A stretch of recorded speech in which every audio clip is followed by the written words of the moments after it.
once it is found a carcass, it will rely on other birds and animals to help to tear it apart and will stop eating it only once the carcass has been stripped to the bone. As day comes to an end, these sinister looking scavengers prepare to rest, just as the creatures of the night begin to awaken. As daytime animals settle down to sleep, the forest comes to life. Hidden amongst the shadows, nocturnal animals emerge from the dark silhouettes. With a body striped to provide perfect camouflage, a fishing cat appears along the way. This cat loves to swim and dive underwater. He wears a layer of fur so dense the water cannot penetrate it. This layer keeps him warm and dry, even in chilly weather.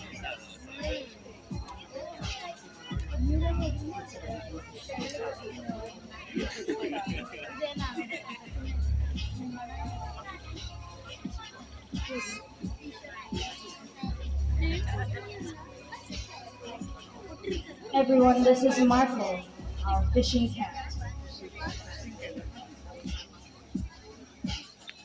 Fishing cats are rapidly disappearing due to habitat loss and poaching. They deserve our protection before these quiet hunters disappear forever. Good evening, ladies and gentlemen, and welcome to the world of the night hunters. I've often been asked, how do nocturnal animals survive?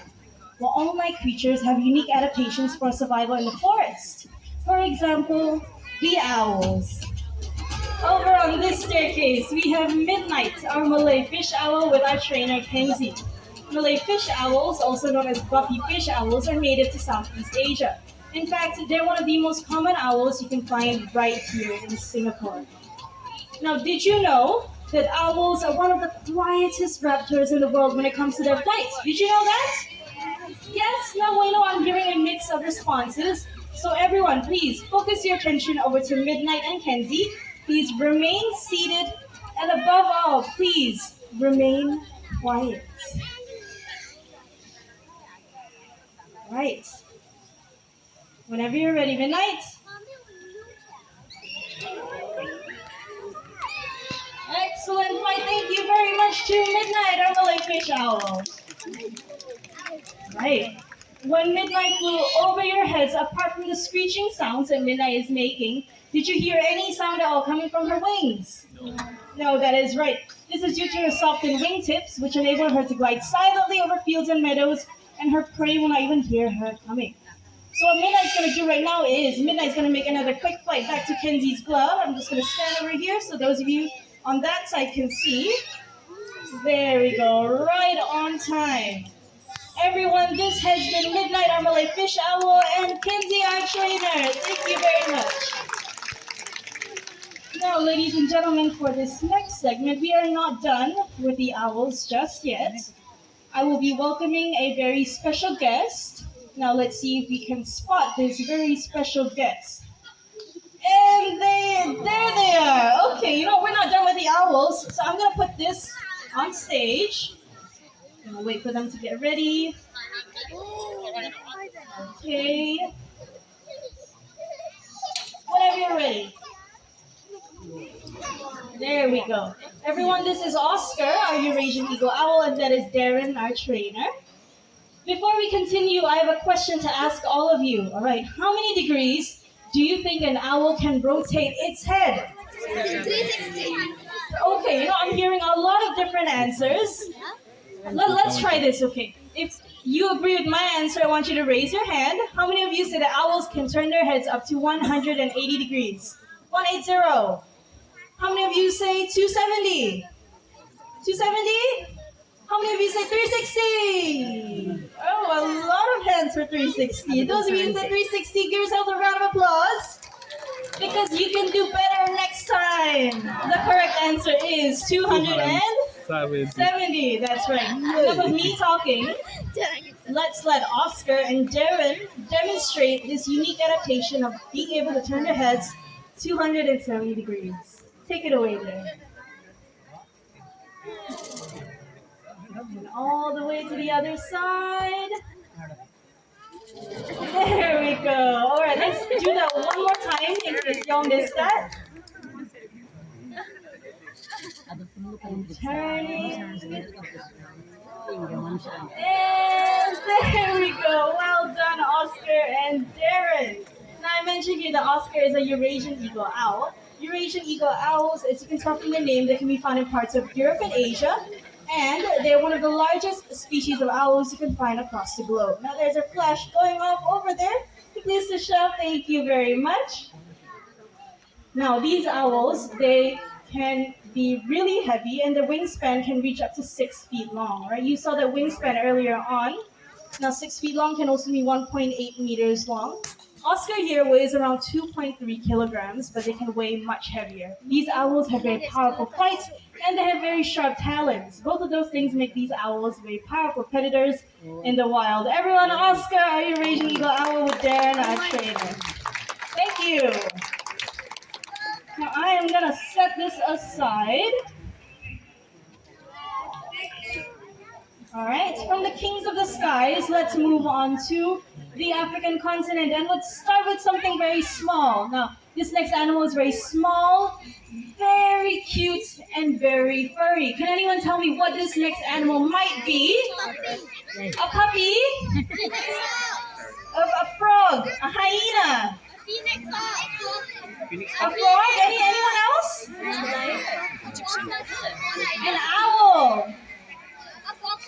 A fox. Okay, you know what? I am gonna stand over on that side. You guys are very creative today. I'm gonna stand over here. I'm gonna call out my very good friend, Zaire. Zaire is a fennec fox, and that is Kenzie, our trainer. Fennec foxes, they can be found in places like the Sahara Desert, so that beautiful sandy coat helps them to camouflage even better. Now, these foxes, they can actually jump really high. These foxes can jump up to 1 meter high, as you can see over there. Well done, and they can sprint forward up to 1.2 meters. Now, they have really big ears in comparison to the size of their bodies. Those big ears help them listen out for prey hiding on the ground, and also helps them to regulate their body temperatures in the blazing desert. Now we're gonna see that jump one more time. Get your cameras ready. Come on, Zaire, let's show them. Well done, everyone. Zaire, our fennec fox is Kenzie, our trainer. Now he is just very excited tonight. All right, now let's make sure that all our flashes are switched off, especially for this next segment. So ladies and gentlemen, for this next segment, please remain seated as always. And remember, no flash photography.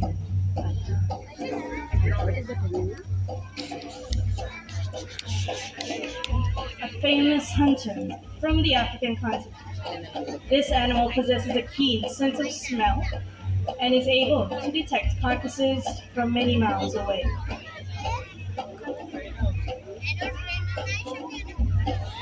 This is our spotted hyena.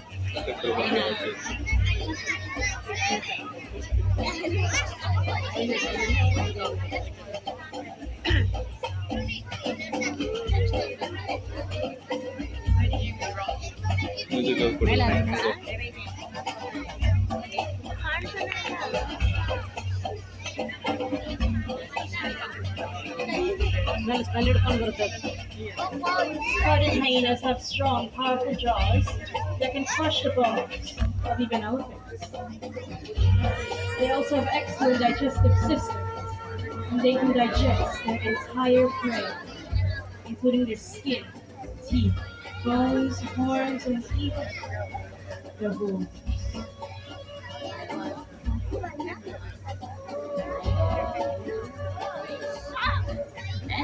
Spotted hyenas are the largest species of hyena in the world.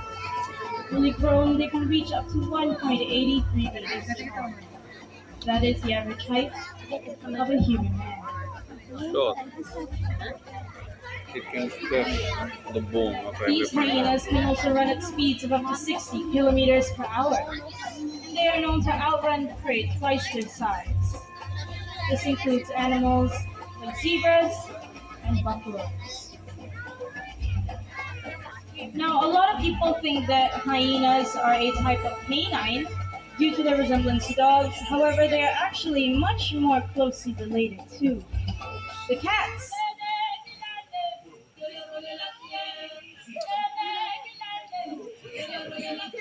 Now, coming up next in the grasslands of Africa, we have our serval. Servals resemble mini cheetahs except for the relatively shorter tails. So right now we are expecting a gorgeous four-legged feline in the exhibit over here.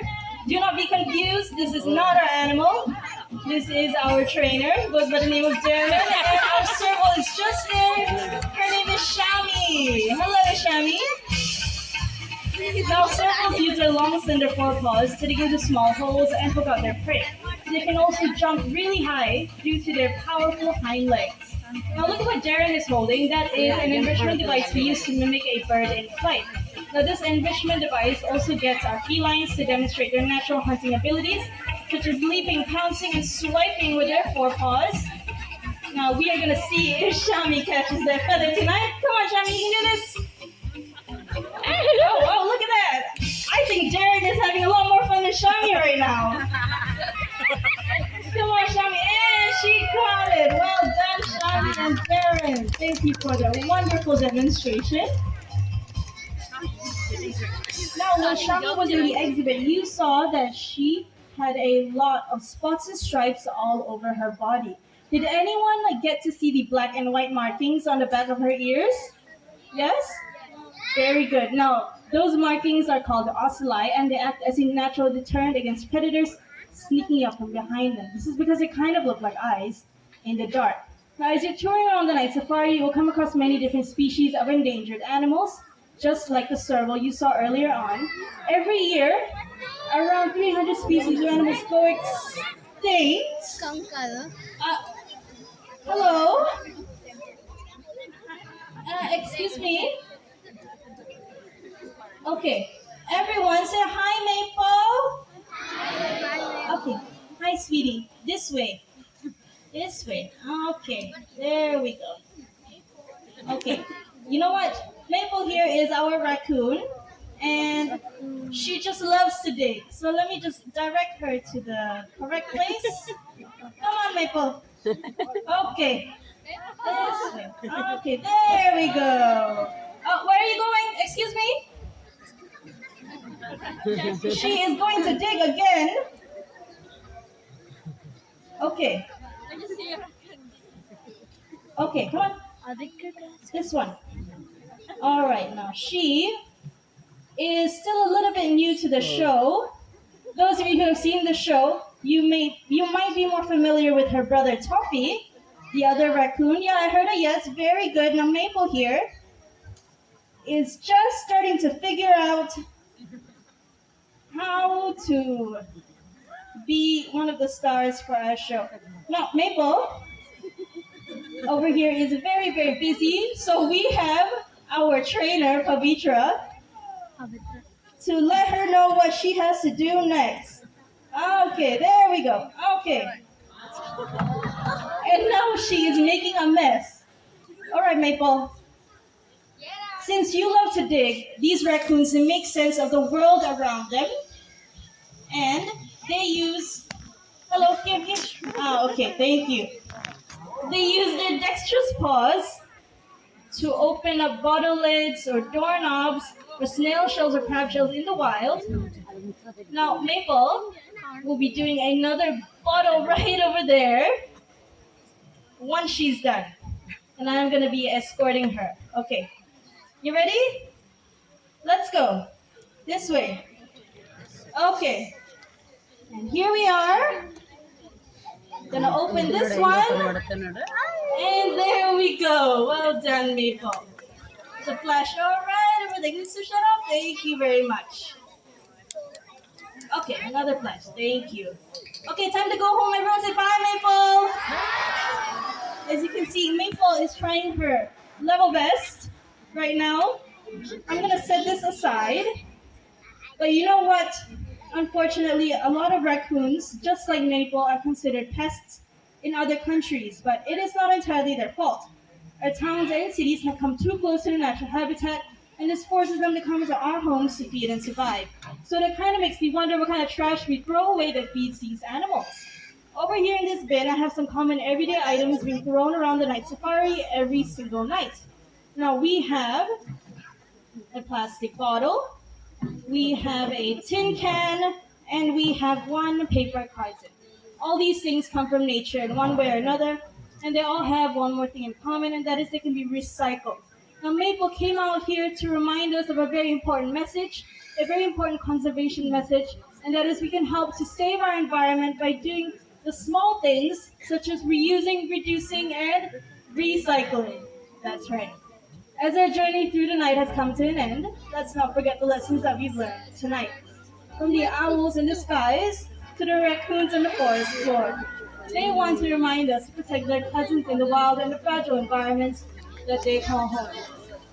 What you do makes a difference, and you must decide what kind of difference you want to make. Because the greatest threat to our planet is the belief that someone else is going to save it for us. Thank you all for joining us here at the Creatures of the Night presentation. I hope you all had a wonderful time. My name is Daphne. This is Kenzie with Midnight on the Lake Fish Owl. This is Darren with Rainbow, our Great Horned Owl, and our sound and lights for tonight are by Fuzzy. Thank you. Take care. And good night.